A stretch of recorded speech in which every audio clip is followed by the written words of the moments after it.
It is good to come together for the purpose of co-creating. Do you agree? You are knowing what you are wanting. An evolving thing, yes. You like that?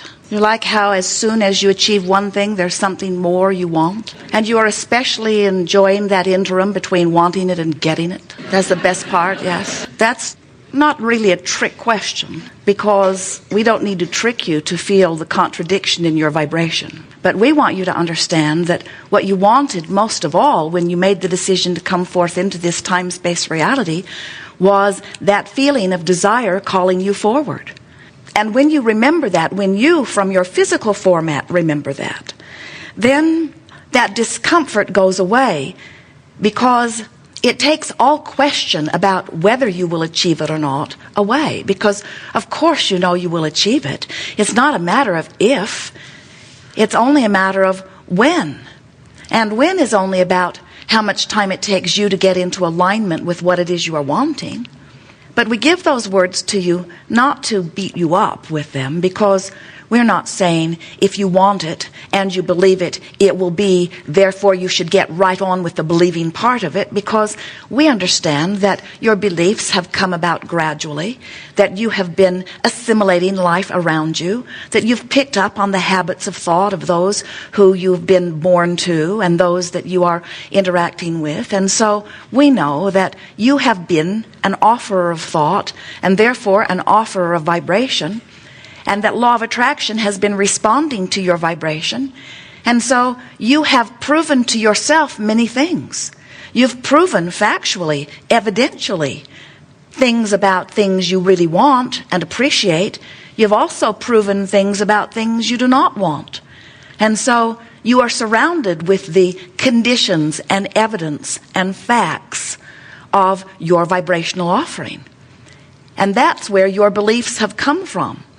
Some people will say, don't tell me that that is not true, because I have proven it in my own life. And we say, we know you have, because law of attraction is a very powerful thing, and it always responds to the vibration of your being.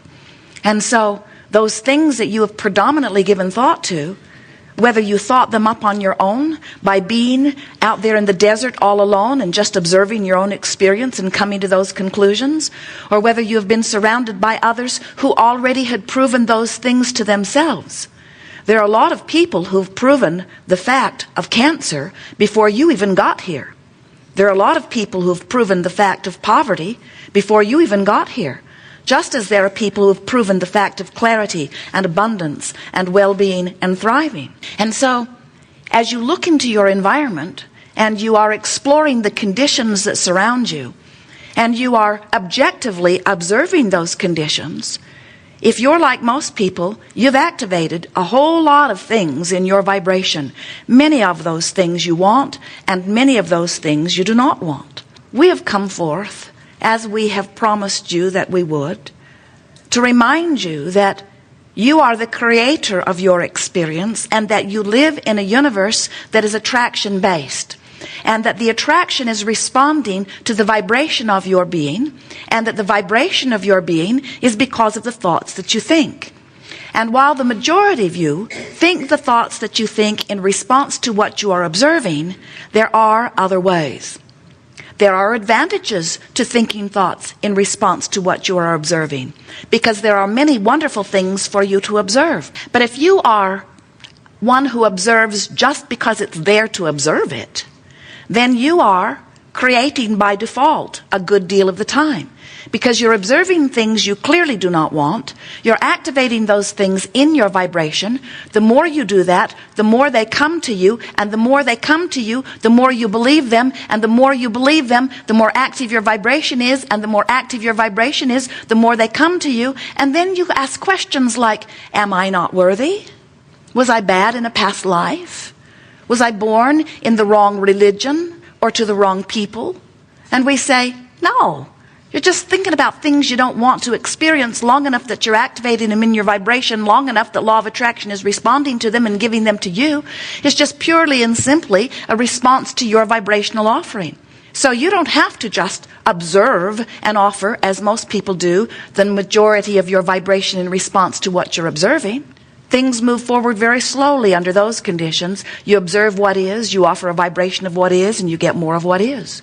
And you complain about what is, and you don't like what is, and you worry about what is, and you offer a vibration of what is, and you get more of what is, and then you complain more about what is, and then you offer more of a vibration about what is, and then you say, am I not worthy? And then you complain about what is, and then you observe what is, and then you get more of what is, and then you say, somebody should do something about this. And we say, that somebody must be you, because nobody can offer the vibration for you. Nobody can be your point of attraction.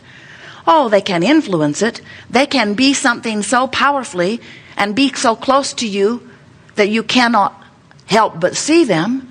They can entice you into their groups where they talk about it. You can order the newsletters online that talk about it. You can attract the information to you and therefore activate within you many things, wanted and unwanted. We're just here to remind you that whatever it is you are giving your attention to, law of attraction is bringing it to you. And you can actually tell by the way you feel how big it is and how close it is. The stronger your emotion, the more powerful your creation is. And the closer you are to manifestation of it. So, we like telling you the big story. We like you to get a fuller sense of the non-physical energy that is really you. We want you to realize that you are source energy here in this physical body. And that as that source energy, before you came forth into this physical body, you were a deliberate director of your thoughts. You thought only of what is wanted and never of the lack of what is wanted. You, from your non-physical perspective, are a projector of pure, positive, emotional thought. Then as you come forth into this physical body, you are an extension of that. Now we really, really, really want you to hear that word, that you are an extension of that. Because when you recognize that you are an extension of that, then you realize that part of that vibration is always within you, no matter what you're doing in terms of your focus here in your physical personality. There is an underlying dominant current of pure positive energy that is the absolute eternal essence of that which you are. But that non-physical part of you thought it would be a good idea for you to bring your ego, your personality, your point of attention, your perspective into this leading edge time-space reality where you could come to even further leading edge conclusions about what would be good in living life. This physical time-space reality is the leading edge of that which is source energy. Source energy is the basis of that which this is. But you, in your physical personality, are the leading edge of that which source is. So together, the pure positive source energy you, and the out here on the leading edge, not the bleeding edge, leading edge human, here you are, and you can feel that mix of vibrations at all times if you will pay attention to it. We want you to get a keen sense of the flow that is really the flow that is really that which you are. In other words, this non-physical energy flow of pure positive energy is the dominant flow that is within you. If you were to take your canoe down to the edge of the river, a fast-moving river, you've got your oars in the canoe and you set your canoe into the water. If you are like most humans, the first thing you'll do is turn that canoe upstream and begin paddling very hard in your quest for a perfect life, one of virtue. And we would say to you, friend, turn your canoe with the current. And most would say, oh, Abraham, that just seems lazy. And we say, but how long can you keep this up? And you say, I don't know, but I'm willing to try to find out. And then if we were to listen to you longer, you would go on to explain that you come from a long line of those who paddle upstream. It's just what our family does. And then you would go on to explain that you live in a society where that's seen as valuable. That those who work the hardest are those who get monuments left in their name. They make books about those people. The harder the struggle, the more popular the book, you explain to us. And we say, but how long can you keep that up? And the reason that we're wanting you to get a sense of this current that is flowing is because if you will pay attention to that current that is flowing, you will begin to then understand the current of that which is source and the current of that which is the dominant vibration which is within you. In other words, when you go with that flow, it's like going downstream. And when you will go against that flow, it's like going upstream. And it is the hard work that you describe in your physicalness of paddling upstream that is that which we are calling energy resistance. In other words, it's not letting you from your physical format be that which you really are. For example, when you're going with the flow, you love yourself. When you're going against the current, you're mad at yourself. You're seeing yourself as inappropriate or someone else. When you go with the flow, you're clear-minded. When you're not, you're confused. When you go with the flow, health is what your physical body is about. When you're pushing against that flow, in time, your body shows the evidence of that resistance. In every moment, especially as you begin paying attention to it, you can feel if you're going with that current or flow. Now, we want you to understand this flow in the fullest sense of the word, because it was flowing before you were born into this body, this pure positive energy stream of abundance and well-being and clarity and love and appreciation of life. And it was from that attitude that you came forth into this physical body. So you come into this physical body, and as you are now moving about, there is variety or contrast that surrounds you. And in all of that variety or contrast, just like you knew it would be, you are stimulated to your own preferences of what you prefer. When someone's rude to you, you prefer that they be nicer. When you're rude, you prefer that you be nicer. When you're sick, you want to be well. When you don't have enough money, you want more money. In other words, the variety or contrast is constantly causing a sharpening of focus within you. And this is the part that so many of you are not remembering, that we so much want you to remember. That source energy that was you and is you before expressing itself into your physical body is still dominantly vibrating within you.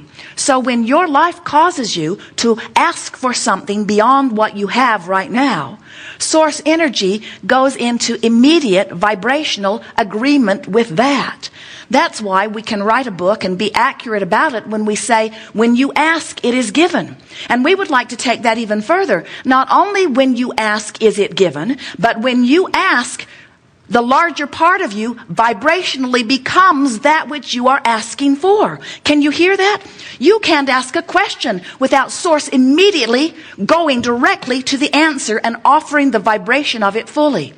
You cannot bang around with not enough money and ask for more without source energy going to more. And that non-physical part of you, that stream of you that is the flow of you, not only is aware of the contrast that gives birth to the desire, but then fully becomes the vibrational, if you will, embodiment, if you will, of your desire. So the larger part of you has instantaneously achieved the answer to your question, the solution to your problem, or the answer to your desire in the moment that you give birth to it.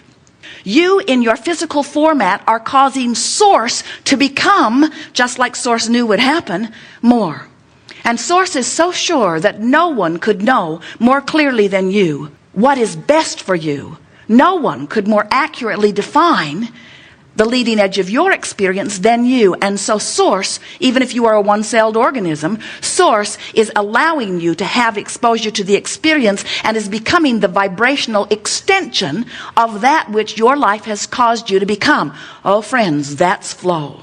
Now the question is, where are you standing right now in relationship to the flow that your life caused you to give birth to? And what we want you to realize is the way you feel is your indication of whether you have gone with that flow or whether you're holding yourself in some resistance to it. In the beginning of life causing you to ask for more, which source immediately becomes, it's natural for you to be a vibrational holdout in part because, after all, it's new to you. Life just caused you to ask for it, and source, in all of its wisdom and in all of its absence of resistance, became immediately one with that. The question is, where are you in vibrational relationship with that? Now, you have a guidance system that will let you know that. Magellan, in Jerry and Esther's vehicle, lets them know. They program in their desired destination, and then Magellan calculates the route from where they are to where they want to be. and gives them turn-by-turn descriptions, both verbally and visually. Your guidance system operates on the same premise. Where do I want to be in relationship with where I am? So there is this constant call of Source who is saying, in essence, this way, this way, this way, this way.